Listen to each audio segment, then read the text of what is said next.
semua, gue Siva dan selamat datang di Dialog.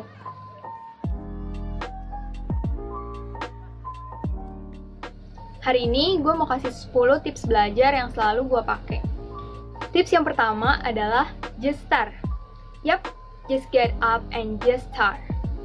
Kalau misalnya kata mulai aja dulu. Tips yang kedua, hilangin segala distraksi.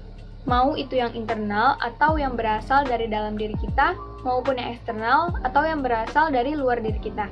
Misalnya notif HP yang ganggu, atau kalau misalnya distraksi itu muncul dari dalam pikiran kita sendiri, kita bisa misalnya lakuin meditasi, atur nafas, atur pikiran kita, jangan sampai kita yang diatur sama pikiran kita sendiri. Yang ketiga, clean your study space. Jadi, beresin meja belajar kalian, siapin media belajar kalian, entah itu laptop dan segala folder-foldernya, terus juga textbook, LKS, buku tulis, pulpen, dan yang paling penting, penerangan yang cukup dan nyaman. Terus juga kalau misalnya kalian mau pakai scented candle atau air diffuser itu boleh banget, supaya kalian nyaman dan moodnya terbangun. Tips selanjutnya, kalau misalnya kalian udah dapat motivasi untuk belajarnya, udah ada juga moodnya, pastiin kalian punya peta konsep atau mind map, atau kalau misalnya di matematika biasa disebut diagram alir. Biasanya, si mind map atau si diagram alir ini ada di bagian awal setiap bab di textbook kalian atau di LKS kalian, atau kalau misalnya nggak ada, kalian bisa bikin sendiri. Yang kelima adalah pakai teknik Pomodoro.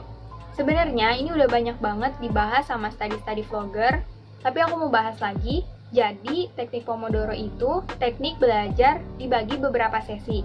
Dan setiap sesinya ada istirahat, setidaknya 5 menit. Jadi misalnya, kalian belajar dalam 2 sesi. Di per sesinya itu, kalian belajar selama 25 menit dan 5 menit istirahat. Kayak gitu. Yang keenam adalah belajar pakai musik.